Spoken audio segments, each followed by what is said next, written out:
Para makamit daw ang kapayapaan sa bansa, mahalagang makisalamuha ang mga dating rebelde na sumuko sa pamahalaan ayon kay Pangulong Bongbong Marcos. Ito ang sinabi ng Pangulo sa selebrasyon ng Peace and Consciousness sa Palawan. Si Christy Rivera para sa balitang yan. Noong Biyernes, hinihimok ni Pangulong Ferdinand Marcos Jr. ang administrasyon na ipagpatuloy ang muling pagsasama ng mga dating rebelde sa lipunan ng Pilipinas dahil kailangan pagtibayin ang kapayapaan ng bawat isa. Sa kanyang pahayag sa pagdiriwang ng Peace Consciousness Month sa Puerto Princess, Palawan, binigyang diin ni Marcos kung gaano kahalaga para sa mga alagad ng batas na higit ipagpatupad ang kapayapaan.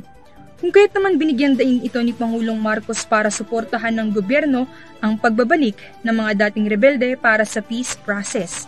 Para sa EuroTV News, Christy Rivera, sumasaludo sa bawat Pilipino.